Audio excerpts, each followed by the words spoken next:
Nongkrong lagi di Total Politik bareng Will dan Mamot. Kita kedatangan tamu yang keren banget. Ada Nanda. Keren banget nih. Nanda Rizka. Ada bocil-bocil dong. Ada bocil-bocil. Ayo dulu. Ada supporternya kali. Nih supporternya, baru kali ini ada supporternya.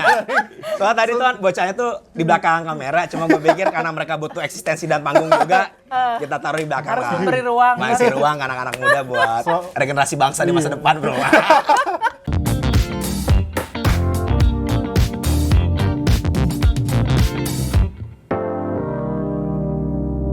Soalnya ngomonginnya juga anak muda banget. Ini bukan remaja ya lo ngomongin. Remaja. Dia ini ketua Forum Genre Indonesia, bro. Genre apa sih? Genre apa sih? Generasi berencana. Generasi berencana. Nama lo dulu deh. Ketua Genre, nama lo siapa? Halo semuanya, gue Nanda Rizka Saputri. Kayak ospek aja. Kayak ospek lo. Halo semuanya. Kita harus adil dengan penonton juga, maksudnya harus di-grid kan. Iya, betul. Gue Nanda Rizka Saputri Nanda. Gitu. Nanda dipanggilan Nanda. Saat ini ketua Forum Genre Indonesia. Wes, ini kalau boleh tahu salah satu yang ngejebak gua di BKKBN ini dia. Jadi dia menjurumuskan gua di BKKBN. Jadi ini dia bakal banyak cerita seru sih buat bicara soal generasi berencana. Generasi berencana itu apaan sih, bro? Iya, apaan sih? Jadi sebenarnya kalau gua ngomongin dari historisnya gitu ya. Kalau dulu mungkin BKKBN, Badan Kependudukan Keluarga Berencana, mungkin lo lebih mengenal dengan 2 anak cukup dan kontrasepsinya gitu. Iya. Nah, mereka kontrasepsi juga. Di depan anak-anak. Gue sedang memfilter kata-kata gue. Ini kita latihan. Biar ramah anak. Biar ramah anak. Ini kaseto. Jadi nggak boleh sembarangan. Iya, dulu untuk menanggulangi peledakan penduduk dan lain-lainnya, akhirnya ini termasuk sebenarnya tujuan dari Millennium Development Goals yang sekarang jadi SDG gitu. SDGs. Dulu MDG kan sekarang SDGs. Iya, nah, mereka kan pintu masuknya dari akseptor, artinya orang-orang yang memang sudah menikah dan menggunakan kontrasepsi. Nah, terus era sekarang gitu, pasca Orde Baru, terus reformasi, mereka tuh menyadari bahwa pintu masuknya tuh kita telat banget kalau kita intervensi cuma di pas keluarganya. Harusnya kan intervensinya jauh sebelumnya, bahkan sebelum kita memilih pasangan. Buset, jauh banget ya. Dan lo kenapa memilih masuk organisasi itu? Kenapa lu interest sama hal-hal itu? Emang background pendidikan lo apa? Gue anak HI, Bang. HI dan gue anak hubungan keamanan. istri, bro. HI di mana? HI ada lah di Universitas. Kalau nggak bangga gitu sih sama kampus lo? Bukan, nggak maksudnya gue anak HI dan gue fokusnya studi keamanan. Dan sebenarnya kalau ngomongin security kan generasi masuk dari aspek security. Tahu maksud gue tuh dari hal yang gede banget hubungan internasional lu ke hal yang paling mikro gitu. HI-nya hubungan istri, bro. Dia mengorganisir istri-istri supaya menjadi lebih berkualitas. Tidak lagi dijajah pria. Dari isu yang gede banget terus ke concern ke masalah keluarga yang kecil gitu. Generasi yang kecil gitu. Sebenarnya kan fokusnya kalau gue fokusnya maunya ke perempuan sama anak awalnya. Nih makanya anak-anak lo bawa semua di sini. Ini anak-anak dari mana aja menurut gue nih mereka nih aset lah kan. Betul. Selain ya mineral dan batu bara gitu. Anak jadi adalah aset selevel sama tambang gitu ya. Oke, lanjut. Iya, maksud gue nah salah satu organisasi yang saat itu menurut gue mewadahi focal point dan isu yang mau gue suarakan itu ada di genre. Jadi gue pertama kali terjun ke genre itu ternyata gara-gara menemukan banyak sekali ini loh. Jadi yang lucu-lucu gitu kayak apa tuh? Ayam kampus. Nah, terus gue ngomong Anda sedang mengatur tata bahasa kan? Ini ada penonton anak-anak soalnya. Iya, artinya teman-teman yang memang menggunakan tembakau. Oh iya. Oke, ada anak-anak yang punya penyimpangan sosial. Betul, gitu. Karena sebenarnya gini, ketika lo udah terjebak di sana, itu sebenarnya mengganggunya banyak hal, mengganggu di lingkup pertemanan, terus mengganggu kerja lo, terus juga belajar, dan itu pas ditarik lagi ternyata dia punya banyak sekali masalah di keluarga. Itu setelah semuanya gue dapat banyak cerita curhat-curhatan dan lain-lain gitu. Ternyata inti utamanya itu dari keluarga. Nah, genre ini menurut gue intervensinya luar biasa karena dia merujuk, jadi root cause-nya ya. Root cause. Ngerti root cause nggak? Nggak. Udah pulang ke sana, udah dipanggil bapaknya. Terus. Artinya maksudnya banyak yang nggak melihat ke sana gitu. Penyelesaiannya cuma kayak misalkan lo sakit cuma dikasih obat itu, tapi nggak dilihat sebenarnya sakitnya karena ya, apa. kalau misalnya lo karena kena narkoba ya lo direhabilitasi cuma gitu rehab, kan. tapi kan nggak tahu sebenarnya. Bukan sebenarnya root cause kenapa akhirnya lo sampai ke sana gitu kan. Dan yang paling banyak memang akhirnya keluarga yang ambil peran gitu kan. Betul. Semuanya. Nah, tapi gue juga jadi penasaran generasi rencana kan. Berencana. Tapi namanya kenapa gak Genber? Kenapa bukan Genber? Kalau Gember, generasi bergerak.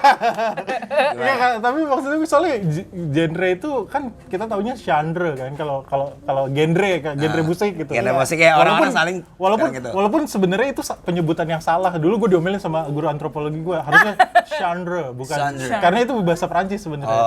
Jadi pengetahuan aja gitu. Iya. Gak penting juga ada di sini. Penjelasan itu tadi tidak penting. Buat teman-teman biar tahu aja. Tapi maksud gue apa yang direncanakan akhirnya gitu. Iya, kalau sebenarnya kan turunan tadi keluarga berencana. Untuk menciptakan keluarga yang berencana dimulai dari generasinya yang berencana. Gitu. Tapi kalau ngomongin soal kenapa akhirnya frase itu yang dipilih generasi genre itu gitu. Kalau dulu sih ide-idenya mungkin ada salah satu pencetusnya gitu. Terus mungkin biar karena remaja itu banyak sekali warnanya, banyak jenisnya. Jadi genre itu salah satu mewakili itu tadi nama-nama remaja-remaja yang sangat plural dan hetero. Jadi sebenarnya ada filosofikalnya genre itu kayak bermacam-macam gitu. Betul, macam-macam dan mau ngangkat semua potensi dan kualitas yang mereka punya. Tapi ada di mana aja sih nih genre-genre ini? Ada di seluruh Indonesia, di seluruh kabupaten. Gue banyak punya pasukan. Lu ketuanya dong. Lu ketuanya berarti anak buah lu banyak dong. Iya dong. Sombong. Di kudeta, habis ini di kudeta. Itu ada, berarti sampai tingkat kecamatan gitu-gitu ada kan? Ada, jadi kalau secara umum genre itu, gue mungkin apa sih yang direncanakan gitu. Dari mulai pendidikan, karir, sampai berkeluarga. Itu banyak sekali. Mulai dari, lu merencanakan tuh pendidikan, karir, keluarga. Sampai berkeluarga, dan itu ada di kalau secara garis umumnya, dia ada dua, ada jalur pendidikan sama jalur masyarakat. Kalau jalur pendidikan itu kan sebenarnya sasarannya itu usia 10 sampai 24 tahun dan belum menikah. Oh, berarti mereka yang 10 tahun siapa? Yang udah 10 tahun, ada yang udah 10 tahun belum? Pas 5 SD lah 10 tahun. Oh, belum ada yang 10 tahun. Kaisar berapa, Kaisar? Umurnya berapa? Oh, belum ada nih. Iya. Calon-calon. Nah, ada yang sekolah, terus kita memikirkan ada loh anak usia 10-24 yang tidak bersekolah juga. Kayak kita punya beberapa wadah pusat informasi konseling itu yang isinya anak-anak jalanan yang memang tidak sekolah gitu, tapi kita fasilitasi supaya mereka bisa kejar paket kayak gitu. Makanya ada jalur masyarakat. Jadi ada 2 jalur itu. Terus ada di seluruh kabupaten kota juga. Jadi maksudnya yang lu lakuin akhirnya itu jalur pendidikan atau apa yang lu lakuin sih akhirnya sebenarnya? Jadi secara ide besarnya adalah kan kita ingin punya generasi yang tangguh, yang kalau dia mendaki tangga yang salah dia tidak rapuh gitu untuk kembali lagi gitu kan. Berarti juga banyak orang-orang bermasalah juga dalam arti yang diurusin sama lo. Berarti premis lu generasi kita kurang tangguh. Tidak unggul menurut kamu. Terlalu manja. Itu premisnya. Ini terlalu manja kah? Ya, bisa apa gitu. Nah, apa mana tadi? Iya, maksudnya berarti kalau nggak disuruh kecamatan kan juga ngurusin anak-anak muda ya. Apa yang lu lakuin? Bermasalah. Ide besarnya itu kan ingin punya generasi yang berencana, generasi yang tangguh, sumber dari tahanan sipil ya kita nih kan. Nah, untuk menciptakan itu, akhirnya ide ini harus punya gerakan. Gerakan ini harus dilembagakan dalam satu wadah. Nah, wadahnya itu adalah PIK, Pusat Informasi Konseling, yang sebenarnya outputnya itu adalah generasi berencana. Oh, sebenarnya itu gitu. Output genre itu. Nah, programnya itu wadahnya ada di PIK, Pusat Informasi Konseling. Yang dilakukan itu 2 hal, melakukan edukasi, ya kan, lewat pendidik sebayanya. Jadi ada 2 tuh, ada pendidik sebaya, ada konselor sebaya. Pendidik itu ngasih edukasi, kalau konselor itu konseling. Jadi lo akan menemukan kayak gini. Dari banyak sekali riset bahwa remaja itu punya banyak masalah dan dia kerap kali ceritanya tuh sama teman sebayanya. Gak mungkin cerita ke bapaknya kan? Pak, gue abis first kiss terus kayak terus di ghosting gitu tiba-tiba hilang cowok lo. Jangan dilanjutin, ada anak-anak. Iya. Mungkin pakai bahasa Inggris. Kamu tidak akan bercerita bahwa kamu sudah aneh-aneh. Pipik pertama gitu kan. Terus Nah, jadi akhirnya lewat situ. Nah, di part yang konseling itu gue menemukan banyak sekali masalah yang itu rasanya nggak naik di media-media utama kita. Kayak misalnya Kayak contoh. contohnya apa masalah remaja? Gue pertama kali, jadi Apa yang bisa gue jadi masuk 2013 tuh di genre kan. Udah lama juga lo ya? Iya, Lama, lumayan. 7 tahunan. Iya, Wow. dari 2013 semester 1. Gue di ruangan PIK, gue posisi udah jadi konselor saat itu kan. Itu udah ngetok-ngetok ruang PIK, itu udah itu teman gue seangkatan semester 3. Bibirnya udah biru, pendarahan di sini. Doi habis aborsi. Astagfirullah. Iya, dan yang menarik itu adalah aborsi dia yang ketiga. Wow. Jadi saat itu dia udah nge-aborsi kan. Ikut sama gue tuh, ya udah tobat. Maksudnya kayak ya udah ayo main bareng. Tuhan tuh masih ngasih kesempatan kok gini gitu kan. Ternyata 1 bulan berikutnya sakit lagi cuy perutnya gitu kan. Gua temenin lah dia rujukan. Kita kan punya wewenang untuk memberikan rujukan ke puskesmas gitu kan. Ternyata di situ masih ada. Doi itu hamilnya kembar. Yang dia gugurkan tuh baru 1. Gue membayangkan itu anaknya setelah dikasih apa-apa gitu kan dan lain. Oh iya, yang dan, satu masih survive iya, gitu. akhirnya karena dia sudah terlibat banyak sama kita, terus nggak kuat lah intinya buat ngegugurin lagi karena udah sadar Udah gitu. Maksudnya udah ada tekanan depresi gitu-gitu ya. Dan dia punya keputusan untuk mempertahankan yang kandungannya. Dan lahir 3,8, besar banget, perempuan dan cantik sekali anaknya. Nah, gue ketakutan terbesar gue adalah kan dia udah dikasih apa-apa tuh kan, kasih obat takutnya ini ada buat- kekurangan Iya. atau apa gitu ya. Tapi ternyata kuasa Tuhan itu anaknya sehat, kuat, dan sekarang dia jadi konselor juga, ngasih konseling buat yang Oh, jadi lainnya. intinya kalau orang-orang yang habis di konseling sama PIK, akhirnya dia juga jadi konselor buat teman-teman yang lain. Rata-rata Jadi kayak begitu. berbagi cerita gitu. Iya. Nah, itulah Karena akhirnya. iya kan udah mengalami. Tapi maksudnya Tunggu, tapi kayaknya anak-anak kecil pergi dan ini omongan udah makin berat. pergi beneran pergi. ini omongannya berat. Ntar omongannya berat dulu sono. Oke, lanjut. Terus Krik.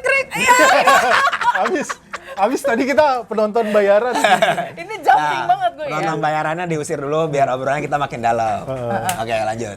Iya, Karena misalnya. udah ngomongin aborsi di depan anak-anak. Karena itu kasus pertama gua. Kan kalau tiba-tiba dia nanyain orang tuh aborsi Ya, apa? iya, Kan bener. lo yang Bahaya, jawab lo. bahaya.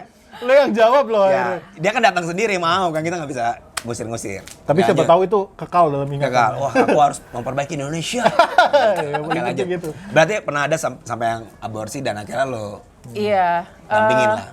Betul. Aborsi terus kayak yang gue menemukan banyak banget gitu kan. Terus yang narkoba, yang ini. Tapi gue semakin kesini tuh karena mungkin dia sadarnya. Gue yang menariknya di genre itu karena kan konselor itu nggak punya, kita nggak justice, kita nggak Iya. kita nggak judgment, kita nggak justice. Nggak adil dong emang. Nggak judgment. Justice, Nggak judgment. justice, human rights. Nah, Ya, terus? intinya kita nggak ada stigma kayak gitu kan. Jadi mereka sangat Open akhirnya kan. sangat open sampai macem-macem lah yang Permasalahannya. iya yang ketertarikan seksualnya begini begitu Tapi tuh banyak. berarti poinnya adalah lu melakukan konseling, udah itu aja. Iya, dan konseling dan kalau memang dirasa perlu pendampingan dan kita masih bisa, itu bisa kita dampingin. Tapi kalau misalnya butuh rujukan, kita akan rujuk ke memang psikolog yang yang Oke, kayak mis- misalkan temen gue itu, karena kan hal besarnya tuh berangkat dari keluarga sebenarnya. Ya. Dia begitu tuh karena nggak dapat perhatian dari keluarga. Jadi di situ tuh gue banyak banget belajar, nggak bisa kita tuh lo kok gini, kok kelakuan lo gini, kok lo nggak ngampus kayak ini, nggak bisa. dasar ternyata- anak setan gitu. Iya, gitu. Bapak Dasar saya tidak berarti kayak gitu-gitu kan. Iya, sebenarnya di keluarga sampai kita terakhir akhirnya menemani. Intinya kan yang ngomong juga dia Iya. ke Iya. keluarganya, dia Iya. ngomong ke orang tuanya. Kita cuma mau mengingatkan bahwa sebenarnya setiap remaja apapun jenisnya gitu, apapun warnanya, dia istimewa dan dia punya kualitas gitu kan. Gila. Dan dia punya kekuatan terbesar dalam dirinya. Tugas gue cuma mengingatkan. Lo bisa mau ngomong orang tua, coba mau ngomong nggak, berani nggak? Yeah. Iya kayaknya berani, gue temenin. Dia intinya ternyata pas kita temenin dia berani, dia bisa bertanggung jawab. Itu yang Oke, sebenarnya tadi kita kan lo bilang ada yang aborsi. Yang pernah yang seru-seru tuh, bukan seru-seru jangan maksud gua selain yang Ada. aborsi ada apa aja sih Gua- lo ngurusin kasusnya? Gue ditelepon jam 11 setengah 12 malam. Itu salah satu konseli yang mau udah konselor sama gue berapa ini. Bapaknya tuh habis kolaps. Jadi kolaps tuh bangkrut. Bangkrut. Gue pikir kolaps karena penyakit. Iya, ini. Jadi budayanya kan langsung drop gitu kan. Tiba-tiba jadi orang miskin baru, bukan orang kaya baru. Doi pacaran sama salah satu bule. Oke. Bule mana, Malaysia? Enggak, yang gede banget badannya. Arab. Enggak. Ya udahlah, penting banget sih bulenya. Gue nggak mau rasis nih, misalnya ada yang gitulah. Iya. Jadi dia kekunci di apartemennya, nelpon gua udah nelpon daruratnya, terus itu posisi udah berdarah karena ini gue for academic purposes ya, betul. vaginanya itu dimasukin sama penis yang tidak dalam ukurannya gitu. Jadi sudah tepat kita usir anak-anak tadi. Jadi lo kok bisa sampai kayak gitu? Jadi gue nggak tahu ya, mungkin entah mau diperkosa atau gimana gitu. Jadi keluar emang udah darah-darah, jadi langsung gue rujuk, robek vaginanya. Terus lo rujuk ke rumah sakit? Iya, puskesmas. Kalau kayak gitu kan, jadi kalau di PIK itu sekarang hasil advokasi, jadi kalau visum itu udah gratis sekarang. Kalau korban-korban kayak gitu. Oke. Lu sempet tapi bayar? itu akhirnya dia itu kenapa? Apa hubungannya antara dia jatuh miskin sama dia pacaran dan akhirnya berhubungan kayak gitu? Ya artinya kan gini loh, misalnya dia karena cari perhatian akhirnya memilih pasangan, terus akhirnya dia sleep di mana gitu kan, tidur. Jadi nggak gitu. Jadi dan tidak punya kuasa melindungi dirinya sendiri gitu. Pertanyaan lagi, ada lagi nggak yang menurut lo paling mengena dalam hidup lo gitu? Ya, atau nggak cerita-cerita teman-teman seperjuangan lo mungkin pernah cerita ke lo gitu? Ada satu lagi, dia positif HIV tapi anaknya negatif. Bisa itu gimana? Itu luar biasa menurut gue. Jadi ini udah jatuh-jatuhan dia. Ini juga konseling sama gue gitu. Dibantu sama teman-teman. Jadi kalau kayak gini kan, ini berat banget kasusnya, tim kan. Kita kerjasama sama KPAN, Komisi Penanggulangan AIDS Nasional. Di situ posisi udah hamil, dan karena udah sering ikut kita dan dengar detak jantung anaknya nggak kuasa lah, udahlah akhirnya menikah dan dipertahankan janinnya. Dan dia kan sekarang di Kementerian Kesehatan itu punya program. Jadi kalau untuk menghentikan penularan antara ibu dan anak gitu, itu ada programnya. Dan dia lakukan, dia taat, dia libatkan Tuhan di dalamnya, luar biasa. Pas lahir tuh anaknya negatif, itu gue tapi yang gue dengar malah sebenarnya tapi masih ada si suaminya tuh. Ada. Oh, berarti emang sama juga HIV juga. Gue nggak tahu penularannya dari siapa gitu ya, tapi intinya anaknya negatif, itu keren sih. Tapi berarti kalau yang kayak gitu berarti masih bisa diusahakan ya secara medis ya? Berarti? Masih, sebenarnya kan kayak HIV itu yang kita lihat kayak stigmatif banget gitu kan. Dia tuh nggak kayak ini kok, nggak kayak TBC yang itu langsung menular gitu kan. Dan dia kalau kita taat, kita disiplin gitu kan, dan berhenti melakukan kegiatan beresiko, itu dia akan inaktif ininya virusnya, dan sebenarnya tidak akan dalam jumlah besar bisa menularkan gitu. Tapi gue dari apa yang cerita lu dengar, malah gue mikirnya kok lu jadi pemadam kebakaran, bukan malah jadi maksudnya gue pikir tuh generasi berencana tuh emang lu dari awal preventif. Iya, preventif gitu. Sebenarnya ada di ranah preventif, karena tugasnya adalah memberikan edukasi gitu kan. Pendidik sebaya tuh dia sosialisasi, dia ngasih tahu ini. Lo kalau ada keluhan apa, ayo gitu kan. Nah, di posisi konselor ini sebenarnya udah menampung cerita-cerita itu tadi.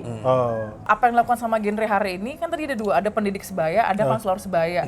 Itu adalah kasus-kasus yang gue temui ketika dia melakukan konseling gitu. Kasus-kasus yang rasa-rasanya dia nggak bisa nanganin sendiri, dan tugas kita di situ hadir untuk bisa nemenin sebenarnya, jadi teman bahwa lo punya kekuatan itu. Nah, selain itu memang tugas kita adalah melakukan rujukan.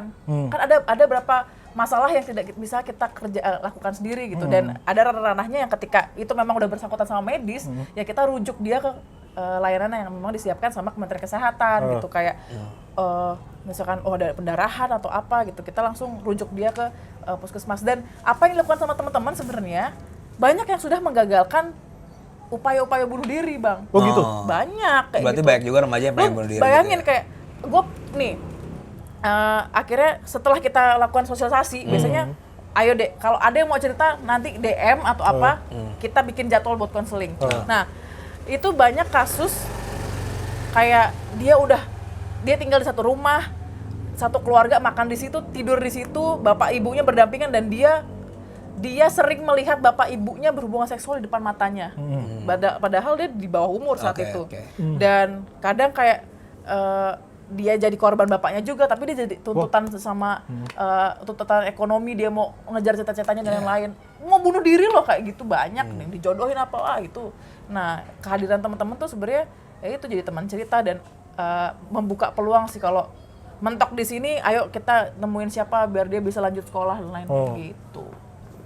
Tapi maksudnya akhirnya dari tindakan kalau menurut lu sendiri ya, dari kan itu kan lu kan mensosialisasikan sesuatu, tapi jatuhnya gue jadi pengen nanya, berarti generasi berencana yang ideal dalam terminal atau dalam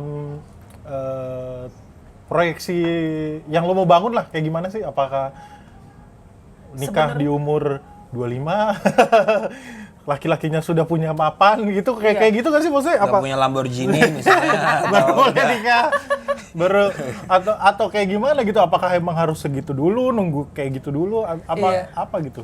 Iya, konsep utopia yang kayak gitu kan sebenarnya udah mulai kayak nggak relevan gitu ya Bang ya. Saat ini kan kayak lo juga sering ngomong remaja hari ini tuh ada yang dia nikah dulu baru dia lanjutin kuliahnya. Ada yang dia kerja dulu baru kuliah. Artinya kan dia step-stepnya tuh masa transisinya tuh beda-beda gitu. Ada yang kalau ideal dia melanjutkan pendidikan dulu, dia berkarir baru dia berkeluarga. Nah, kalau gue yang akhirnya setelah gue telusuri lebih jauh nih, kita kan di bawah Direktorat Bina Ketahanan Remaja. Setelah gue telusuri ternyata dari semua jenis plan, dari semua jenis perencanaan, ketika lo gagal, lo mendaki tangga yang salah, lo menemui jalan-jalan yang salah, ketika lo putar balik, lo harus cari plan yang lain, lo masih bisa tangguh nggak?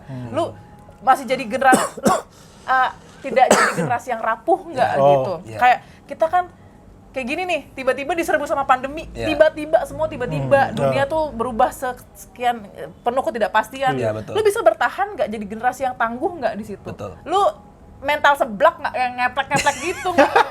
Boleh juga nih.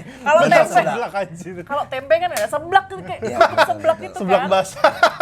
Karena benar kalau pemerintah kan terlinier ya, memandang kalau misalnya anak muda tuh bakal berpendidikan, terus bekerja, menikah, padahal nggak semua punya privilege kayak gitu kan. Betul. Ada juga yang mungkin hari ini putus sekolah, terus ada juga yang nikah muda kayak gitu ya. Jadi konsennya genre ini sebenarnya pengen supaya orang-orang bisa ini ya, ada peta jalan untuk sukses, banyak cara untuk lo bahagia dengan yang penting gitu tapi ya. tetap yang penting lo tangguh. Kenapa? Dari tadi tuh gue pengen nanya, kenapa nggak disuruh wajib militer aja? Biar tangguh gitu, ikut pelatihan militer gitu. Tapi kamu melawan Jokowi atau remaja unggul. Bukan remaja tangguh. Ya tapi maksud gue, ya akhirnya berarti sebenarnya lu nggak punya proyek, bukan berarti lu tuh punya satu proyeksi, lu yang penting lu harus pendidikan dulu, habis itu kerja baru lu berkeluarga gitu. Nggak seperti itu ya, tapi lu lebih ke arah mengencourage orang, apapun jalan yang lo ambil, yang penting lo harus tetap bisa survive dan tetap jadi generasi yang tangguh gitu. Iya, karena begini kalau gue lihat ya, ketika kita ngestigma orang, lo harus lanjutin dulu pendidikan, baru lo berkarir gitu. Itu tuh jadi kayak kita tidak adil dan tidak jadi seorang yang ini nggak sih, maksudnya lo pasti punya jalan pilihan masing-masing. Kayak lo bilang kayak lo bisa aja lanjut S2 setelah lo S1 gitu kan. Kalau sekarang lihat misalnya S1 banyak banget dan lo harus lanjut lo menata karir lo supaya nanti gitu kan. Tapi ada yang bahkan dia makan aja nggak tahu gimana, terus dia harus mikirin melanjutkan pendidikannya. Walaupun kalau misalnya dibilang iya beasiswa banyak, berapa banyak beasiswa disediakan buat anak bangsa yang hari ini lahir kan gitu. Betul. Makanya akhirnya kalau gue melihat proyeksinya bukan ke sana lagi. Kalau dulu yang diciptakan sama BKKB memang yang sehat, cerdas, ceria gitu. Lo harus sehat, lo cerdas, artinya kayak Bhinneka Ceria punya lo. BKKBN emang ikut Bhinneka Ceria. Ya lanjut. Ya intinya sebenarnya ketika masuk ke zaman revolusi yang menuju 5.0 ini 5.0, 4.0 aja belum kelar, Bu. Masih gampang kita. Ya menuju sana gitu kan. Intinya sebenarnya yang dilihat sejauh mana dia bisa punya makna sama hidupnya, bisa, iya kan? Ini jangan-jangan sebenarnya generasi berencana itu bukan mengajarkan orang untuk berencana, tapi untuk orang jadi jadi penikmat musik indie. Ayo, harus menikmati hidup dengan hujan dan kopi. Sebenarnya intinya gini, ketika dia akhirnya menentukan pilihan, terus Yeah. dia berkeluarga, ini karena kan fokusnya juga di keluarga kan, di circle itu. Ketika di keluarga dia bisa menciptakan keluarga yang bahagia dan sejahtera. Mau kecil, mau keluarga besar, dia bahagia sejahtera. Di situ poin utamanya supaya generasi-generasi berikutnya yang lahir itu putus mata rantai yang dia lack-nya gitu. Misalnya dia kekurangan apa dari mulai nutrisinya, itu yang nurture-nya, pola asuhnya dan lain-lain gitu. Kalau dia sudah berpendidikan, bukan ya, dia tahu makna hidupnya, dia tahu gimana dia udah jadi generasi yang unggul. Unggul. Tapi memang sih gue percaya sih kalau SDM unggul kan tulang punggungnya tuh ada di keluarga gitu kan. Jadi kalau misalnya keluarganya nggak unggul, mana mungkin Indonesia maju gitu. Nah menurut lo nih sebagai orang yang bermitra sama BKKBN gitu kan, sebaiknya tuh negara tuh harus gimana sih sama keluarga gitu sih bos? Sama keluarga. Ya, Sama keluarga apa? atau sama remaja? remajanya. Sama remaja dulu mungkin. Barengan tuh. Barengan atau karena itu dua hal yang berbeda loh menurut gue ya. Remaja hadir di keluarga, makanya kebijakan keluarga penting juga buat remaja sih kalau menurut gua. Iya. Iya kayak hari ini sebenarnya pelibatan remaja yang jauh lebih bermakna gitu. Kayak gue merasa dulu tuh gue kan ada duta genre gitu. Duta genre. Jadi duta loh gini-gini loh. Duta sampo lain. Terus ketika dulu pelibatannya cuma jadi partisipan, artinya hadir diundang jadi peserta gitu. Terus sekarang udah mulai diberikan ruang untuk bicara. Terus kita dikasih kesempatan loh Bang, misalkan mau nih 2020 nih, 2021 kamu mau ada usulan apa, ada usulan kegiatan apa, kita dilibatkan dari mulai proses perencanaan, eksekusinya sampai dengan proses evaluasinya. Dan menurut gua hal-hal kayak gitu bukan cuma di BKKBN, itu harus diimplementasi di semua kementerian. Pemberian ruang pelibatan remaja dari semua yang lebih lebih hetero, yang warna-warni itu juga harus, maksudnya yang kan remaja banyak golongan, itu juga harus bisa dilibatin. Intinya melibatkan remaja nggak hanya sebagai perabotan tapi sebagai pemutus kebijakan juga gitu ya. Jangan lagi jadi partai. Gini loh, lu mau bikin kebijakan soal anak muda, soal remaja. Betul. Yang bikin juga harus anak remaja di dalamnya. Betul. Jangan generasi lain gitu loh yang sosokan. Tapi kan kalau menurut gua soalnya di Indonesia nih kan bahasa kerennya kan ageism, tau gak ageism? Ageism. Jadi bahwa akhirnya generasi yang lebih tua atau umur kita tuh masih menganggap bahwa orang yang lebih muda itu harus dibimbing, nggak tahu apa, harus dibinasakan, harus udah kalian tuh dengerin aja apa yang kayak kita udah pernah ngalamin kayak kalian, yang ini bener pasti gitu. Kayak gitu. Nah menurut lu ada benernya gak sih atau lu sebenarnya pengen melawan itu gitu? Melawan sih enggak ya. Kan lu dari tadi soalnya melawan mulu. Nggak enak kalau Pasto nonton bingung dia. Maaf Pasto. Pasto siapa lagi? Kepala BKKBN. Oh gitu. Kacau loh. Kepala. Enggak, maksudnya memang ya sebagai orang yang sudah melewati fase itu perlu juga kita mendengarkan gitu apa-apa saja. Kan kadang kita juga nggak tahu asam garam kan. Akhirnya gue pengen ketemu di mana balancingnya ketika lu pengen bahwa keterlibatan remaja itu penting, tapi di satu sisi bahwa sebenarnya pengalaman dari orang-orang tua itu juga emang harus kita dengar dan kita absorb juga gitu. Menurut gue duduk bareng tuh udah lumayan gitu, duduk bareng. Dan paling penting adalah melakukan pengalaman bersama gitu. Jadi ketika gue tuh merasakan, ketika banyak sekali kegiatan, ketika yang menjalankan cuma orang tua, dia nggak akan tahu feel-nya gitu. Nah, banyak sekali kegiatan-kegiatan genreng itu pelibatannya dari mulai proses bareng. Jadi dia akhirnya tahu, oh iya remaja gini ya. Oh banyak yang akhirnya menyadari, oh sebenarnya cara komunikasi saya sama anak di rumah tuh begini ya gitu.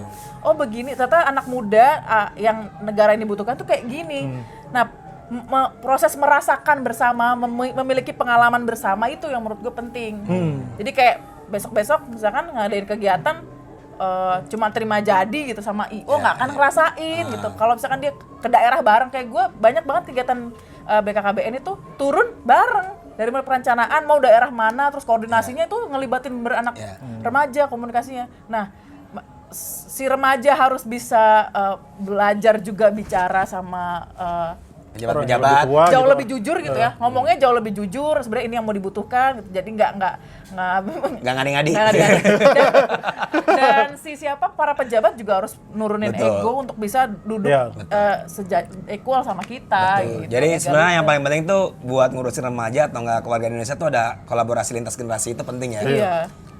Ya sama halnya kita memimpikan bahwa keluarga yang demokratis di tengah kita saat ini kan. Betul, Iya kan? Iya. Bahwa kita pengen hubungan, kalau nggak tahu mungkin kalau orang tua zaman sekarang kan mereka pengen bikin, lu misalnya yang udah punya anak, pengen punya hubungan dengan anak yang sangat demokratis, egaliter dan segala macam. Emang gue tuh niatnya di keluarga gue tuh ada pemilu buat jadi kepala buat jadi kepala keluarga ya. buat 5 tahun pertama. Amin gitu. Besok kali aja juga bisa lah jadi gue. Anak lu juga bisa ya Bisa, jadi demokratis, egaliter gitu kan. Bener. Lebih ke arah situ sih, menarik sih kalau emang. Iya sih gua merasa bahwa akhirnya ya emang kita tuh sama, antara kita sama orang tua dan atau kita sama anak muda cuma lack of communication sama ini sih experience, maksudnya apa yang dialami anak muda sekarang. Iya. Apalagi kan kayak tadi lu bilang kita udah masukin industri 4.0. Kan situasi kan berbeda ya, apa yang dihadapin sama keluarga sama remaja sekarang. Konflik-konflik yang paling menonjol menurut lu tuh sekarang di era ini antara orang tua remaja sama anak tuh remaja sama orang tua itu apa sih sekarang? Remaja sama keluarganya sama gitu. Keluarganya lah intinya. Apa paling aja banyak apa sih? Iya, soal mungkin culture ya. Jadi kayak budaya di mana mungkin orang tua kita, kayak gue selalu dibilang kok kayak nggak pernah belajar, coba beresin skripsinya gitu-gitu kan. Padahal kita buka laptop juga belajar, Bu, Pak gitu kan. Kita nonton YouTube ya belajar. Nah, kalau mereka kan persepsi belajar adalah membuka buku dan membacanya gitu kan. Nah, hal-hal kayak gitu, budaya-budaya kayak gitu yang menurut gue ada yang mereka tidak temui hal itu di zamannya mereka, tapi itu terjadi di zaman kita gitu, kayak dari cara belajar, cara bergaul kayak gitu-gitu kan. Tapi maksudnya yang tadi Wildan bilang permasalahannya itu berarti komunikasi balik lagi. Gini, kayak gue banyak banget punya teman yang konseling itu orang tua ingin dipahami, anaknya juga ingin dimengerti, kayak sebenarnya orang tua ingin dimengerti. Anak-anak ingin dimengerti. Itu ada band gila. Beda. Jadi si anak nih capek berkegiatan di kampus, ya kan sibuk sama urusan BEM apa gitu. Pas pulang, orang tua pengen diajak ngomong. Kamu tuh gitu ngapain sih? Pulang langsung naik ke atas gitu kan, langsung masuk ke kamar, nggak mau ngobrol. Gimana sih? Giliran keluar aja bisa gitu. Akhirnya lama-lama tergesek kan. Komunikasi cuma pas lagi minta duit doang ya, Bro. Karena hubungan ekonomi ya. Diskusi-diskusi kecil kayak akhirnya kan dia nggak tahu sebenarnya anaknya pengen apa sih gitu. Betul. Anaknya akhirnya pas lulus kuliah tuh sebenarnya jalan mana yang mau dia tempuh gitu. Jadi dia udah menyiapkan sekian ini kan, dia pengen bangun bisnis apa, akhirnya orang tua pengennya enggak, kamu tuh di sini. Nah, itu banyak banget konflik kayak gitu. Yang akhirnya skripsinya terbengkalai, dia akhirnya nggak maksimal sama, nggak fokus sama hidupnya dan nggak menikmati hidupnya lagi. Balik lagi ke sana aja. Nah, gue juga gitu mau nanya juga nih kan. Jadi kan sekarang lagi lame tuh soal bucin-bucin itu, Bro. Kenapa jadi ke bucin? Ini penting, Bro. Gara-gara ada filmnya si bucin itu. Ya, film bucin. Whip. Terus itu menurut lo gimana sih fenomena bucin? Apakah emang bener cewek jadi korbannya, apa cowok juga sebenarnya banyak juga cowok kena? juga. Dan apa sih? Maksudnya itu kan juga jadi salah satu faktor yang mendorong remaja juga depresi juga kan? Iya. Mungkin lo ada percintaan. perspektif gak soal itu? Ya, Hampir 80% tuh urusan percintaan juga. Ini kayak tapi gue percintaan itu pas ditarik lagi ternyata tetap karena keluarga. Contoh gini. Contoh gimana? Gue punya banyak, gue ada. Ini lo curhat nih apa gimana? Kasus yang lain lah, jangan gue lah. Siap. Menjaga keanggunan di bawah. Siap. Lanjut. Dari tadi udah nggak ada anggun-anggunnya. Enggak, soalnya berapa teman-teman gue karena masa percintaan ada yang kayak bunuh diri, depresi, yang nggak fokus sama kerjaan kayak gitu kan. Baru case di belakang ini yang remaja SMP bunuh diri terus tinggalin surat itu tuh. Iya kayak gitu kan banyak, mesti tuh bahaya juga gitu kan. Maksudnya gimana tuh? Ya itu Iya, akhirnya. kayak temen gue cerdas banget sebenarnya, banget. Sebut aja namanya Dana lah. Mamot. Cewek nih. Cewek. Cewek. Selalu jadi korban selingkuh, padahal kece banget gitu. Diselingkuhin berkali-kali dan terakhir itu dapat physical abuse, jadi udah lebam-lebam. Ditonjokin. Iya, terus di-rap lah, diperkosa juga. Cuma diperkosa, maksudnya dipaksa untuk berhubungan seksual gitu. Nah, dan dia merasa itu hal yang biasa, dia familiar dengan itu. Wow. Pas ditarik lagi, kok selalu mengalami hal yang berulang. Ternyata dia menyaksikan kejadian itu di rumah antara orang tua dan bapak dan ibunya dari dia kecil. Jadi dia menganggap pria yang berselingkuh, pria yang suka memukul itu adalah pria yang jadi idamannya dia. Dan dia menganggap itu biasa. Jadi permisif ya. Jadi kayak masokis gitu ya.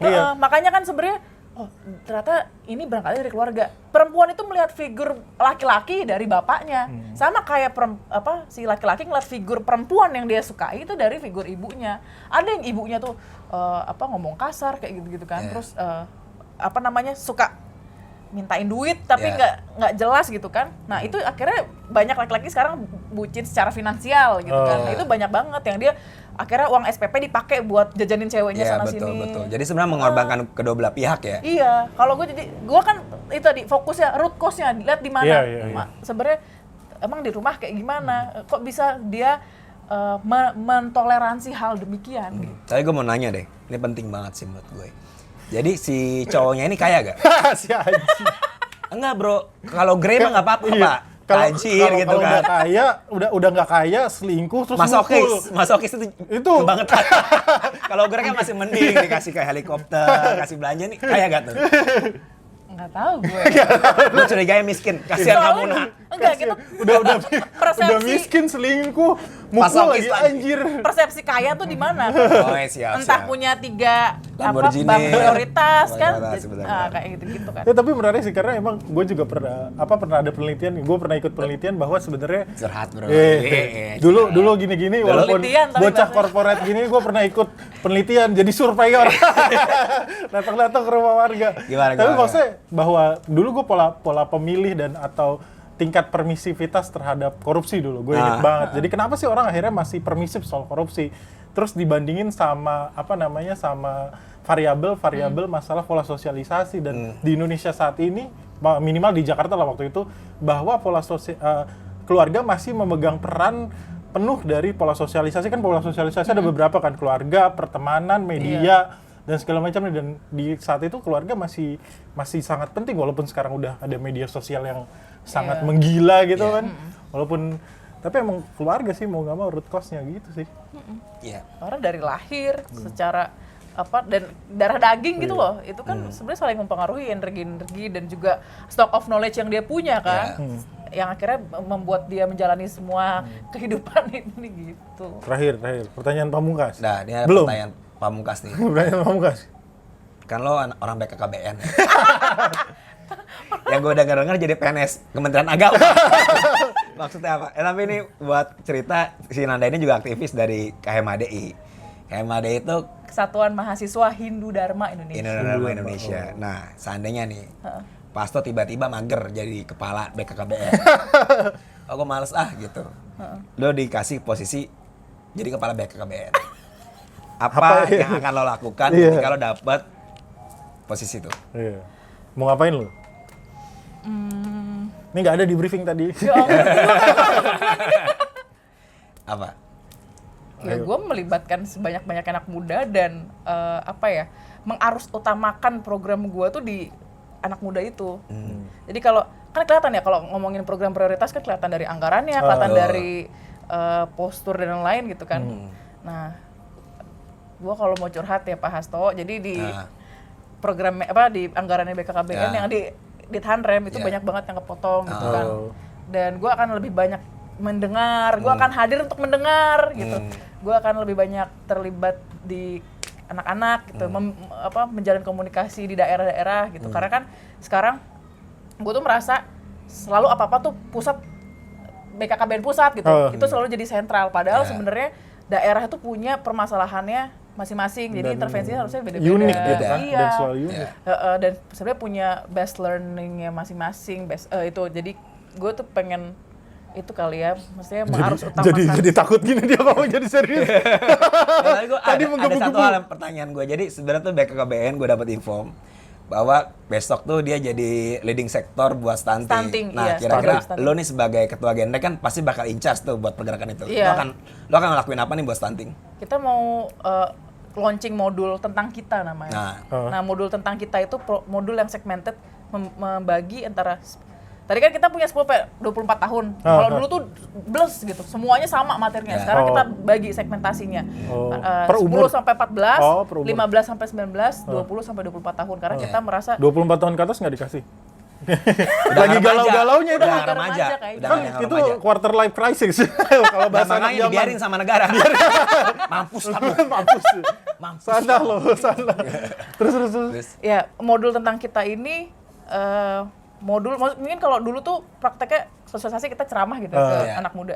Kita sosialisasi kita yang ceramah. Sekarang Kalau pidato. sekarang Sama aja dong. Lanjut. kalau apa? sekarang hampir 80% tuh aktivitas. Jadi modul ini salah satu modul yang menurut gue lebih ramah remaja karena semuanya tuh dilibatin, semuanya kita menggali apa yang sebenarnya mereka rasakan, dan menurut gue ini mudah-mudahan jadi satu modul pamungkas untuk bisa menggali potensi-potensi anak muda itu sih gitu. Menggali apa mengembangkan? Kalau menggali tambah masuk dong. Tambah kecemplung aja. Dikembangkan, dikuatkan, dibesarkan. Simpulan Cok, lu dulu. Oke, ini keren banget sih menurut gua si Nanda ini, dia duta genre yang juga aktivis juga. Wih, Kalau aktivis. sukses jadi di Kementerian Agama. Walaupun gua bingung seorang Nanda di Kementerian Agama, tapi semoga memberikan kontribusi besar di sana. Jadi ada beberapa poin yang menurut gua keren. Pertama sih dari omongan Anda, gue percaya negara maju itu ketika keluarganya pada maju udah tangguh. Itu poin pertama. Yang kedua adalah bagaimana nih SDM unggul dimulai dari remaja yang unggul juga gitu kan. Karena kalau remaja yang nggak unggul, nggak mungkin tuh cita-citanya si Jokowi SDM unggul tuh terjadi gitu. Makanya mungkin gue lihat BKKBN atau enggak kementerian yang terkait bisa sedikit berinvestasi ke remaja. Karena menurut gue kalau misalnya kita tidak serius berinvestasi di remaja, masa depan kita di tahun 2045 tuh cuma fata morgana aja sih. Fata Morgana. Kalau Kalau gua dari Demamot, Demamot anjir. Kalau gue sih sebenarnya lebih ngeliat memang masalah di keluarga pasti masalah komunikasi itu udah masalah klasik dari zaman kapan. Baby boomers juga juga masalah kan sama flowers dulu apa boomers dulu sih? nih Flowers baby dulu. boomers, Gen X, Enggak, sebelum baby millennial, boomers apa? silent generation. Bukannya Silent generation. flower generation. Itu dia. Flower- Saya udah lah pokoknya itu. Flower generation tuh hippies Iya. tahun 1960-an. Bodoh amat pokoknya. Ketahuan kan bodohnya kan? Ketahuan kan bodohnya kan? Pokoknya generasi itu pasti akan selalu ada gap, dan gapnya Ya. pasti komunikasi, dan mungkin komunikasi ini yang harus jadi jalan kunci di setiap keluarga. Gue jadi lupa mau ngomong apa, tapi pada intinya adalah memang sebenarnya generasi yang tangguh itu bukan selalu tangguh karena zaman sebelumnya. Jadi maksudnya kadang-kadang orang tua tuh selalu bilang bahwa dulu papa naik bis bisa gitu, tapi sekarang udah ada Gojek, lo nggak bisa nyuruh orang kayak gitu. Iya, orang Kopajaya udah sepi, Pak. Nih makanya dulu anak-anak milenial pun mulai ke generasi X. Dulu gua juga kayak gini, lu sekarang manja banget kayak gini tuh. Itu pasti akan selalu ada, dan gua menurut gua hal-hal itu, tantangan ketangguhan akan zaman itu emang harus dihadapi sama si generasi muda itu sendiri. Bukan kita akhirnya untuk mengajari mereka, tapi mereka harus menyelami dan mereka harus bisa tetap survive dengan tantangan zaman itu akhirnya. Dan mungkin bisa dikatalisasi dengan organisasi lo dan melalui sosialisasi atau konseling sebaya itu sih. Makanya kan yang sekarang muncul entah itu pandemi, industri 4.0, otomatisasi dan bonus demografi nggak bisa cuma jadi tanggung jawab remaja, tapi harus bahasa gua tuh kolaborasi lintas generasi biar kita kawal bareng-bareng. Dan semoga Nanda sebagai ketua genre Indonesia bisa menikah lebih cepat. Oh, belum, gue pikir udah. Belum. Oh, karena belum menikah. Ya, intinya masih bisa pantesan masih berapi-api. iya, masih berapi-api, benar. Jadi tonton lagi dan nongkrong lagi sama Tota Politik bareng Will dan Mamot. Semoga ini bisa memberikan sedikit suplemen buat kamu bercita-cita entah berkeluarga maupun berpendidikan nantinya. Oke. Oh iya, Supaya jangan lebih lupa tangguh. jangan jadi bucin. Jangan jadi buku. Dadah.